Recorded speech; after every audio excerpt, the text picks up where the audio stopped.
नमस्ते, प्रणाम, स्वागत करती हूँ अपने यूट्यूब चैनल पर। आप सभी लोग के सामने एक सोहर गीत सुनाने जा रही हूँ, आप लोग सुनिएगा। बहुत दर्दनाक सोहर है। घरवा में से निकली तिरियावा, नैहरवा में खाड़ी बैली हो। घरवा से निकली तिरियावा, नैहरवा में खाड़ी बैली हो। बाबा देई देता जहर के पुड़ियावा, त खाई मरी जाईती हो। बाबा देई देता जहर के पुड़ियावा, त खाई मरी जाईती हो। इतनी कठिन बोलिया बोललू, सुनत दुख लागई हो। इतनी कठिन बोलिया बोललू, सुनत दुख लागई हो। बेटी कवन संकट तुहरे जियरा, मऊत हमसे मांगऊ। बेटी कवन संकट तुहरे जियरा, मऊत हमसे मांगऊ।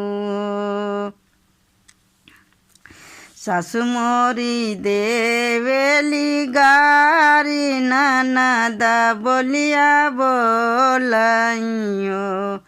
सासु मोरी देवेली गारी, ननद बोलिया बोलइयो। बाबा जे कर मैं बारी बियहलऊ, घर से निकाले लाऊ हो, घर से निकालाई हो।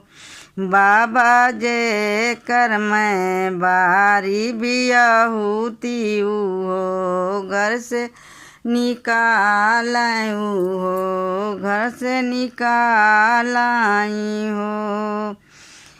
तुहरी बचन सुनी हमारे नयन सुधर कई हो। तुहरी बचन सुनी हमारे नयन सुधर कई हो। बोला कवन करनवा के मारे, त घर से निकालाई, घर से निकालाई हो।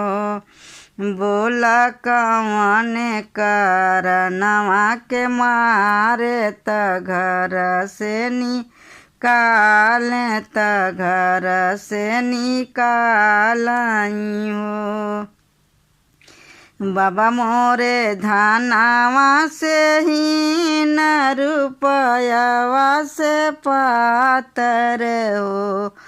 बाबा मोरे धनवा से ही न रुपया से पातर हो। बाबा कई दिहला, बाबा दे ना पाए दान दहेजवा, बियाह मोरा कई दिहला ओ।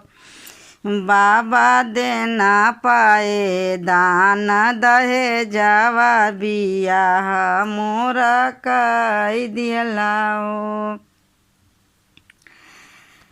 दे दे तू हमारो संदेशवा, ससुरवा में जाई, ससुरवा में जाई के हो।